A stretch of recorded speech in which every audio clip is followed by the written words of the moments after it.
행복한 삶과 마무리 장래닷컴입니다. 상조 회사별로 상품은 거의 비슷한데 왜 가격이 다를까요? 천차만별 상조 상품 가격 무엇이 다를까? 싼 게 비지떡. 우리 회사의 그 서비스와 품질이 다른 회사와 다르다고 하는데 과연 그럴까요? 누차 얘기하지만 상조 회사의 상품 구성은 크게 인력, 용품, 차량 이 세 가지로 구분되어 있습니다.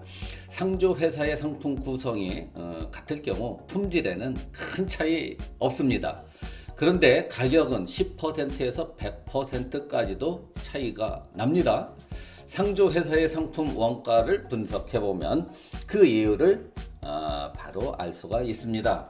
상조 상품의 원가 구성은 장내 상품 원가 50%, 회사 이윤 15% 정도를 봤을 때 이 나머지를 이를 제외하면 영업수수료, 회원관리비, 광고비가 약 45%를 차지하게 됩니다.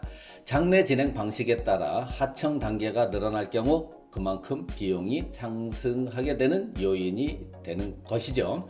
즉시 거래 형태의 후불제 상조 회사 상품이 선불식 상조사 상품에 비해 30% 정도 저렴한 이유가 영업수수료와 회원관리비 비용이 없고 직거래 방식이기 때문입니다.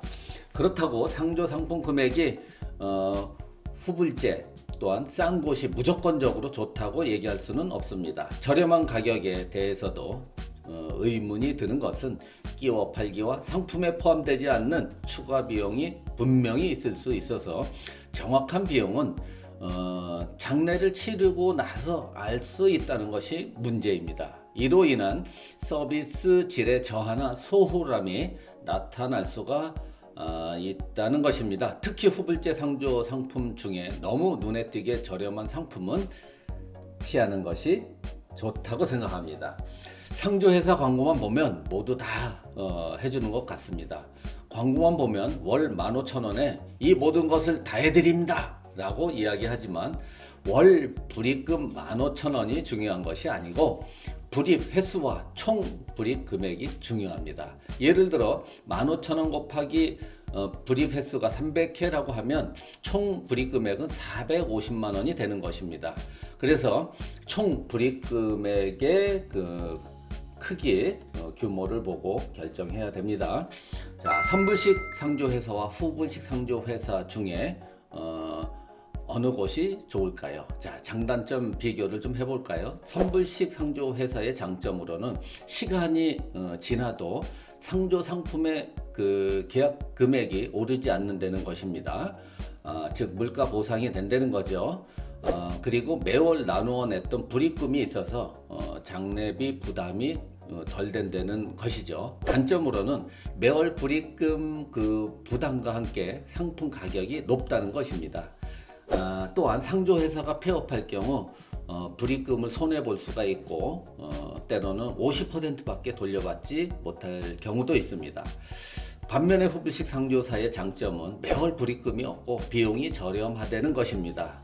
단점으로는 시간이 지나서 세월이 가면 물가 상승에 따라 비용이 같이 상승할 수 있다는 단점이 있고요. 저가 상품에 끼워 팔기와 추가 비용에 함정이 있을 수 있다는 것 얘기했죠. 결과적으로 보면 수십 년 후에 사용할 그 장례는 선불식 유리하고 당장 수년 안에 치를 장례는 후불식이 가격 면에서는 유리하다는 얘기입니다.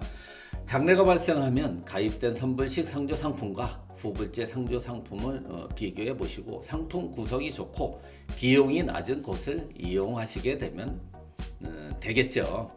우리 생활에 꼭 필요한 상조 서비스 꼼꼼히 따져보시고 좋은 회사를 선택하시기 바랍니다. 내용이 유익했다면 구독과 좋아요를 꼭 눌러주세요. 감사합니다.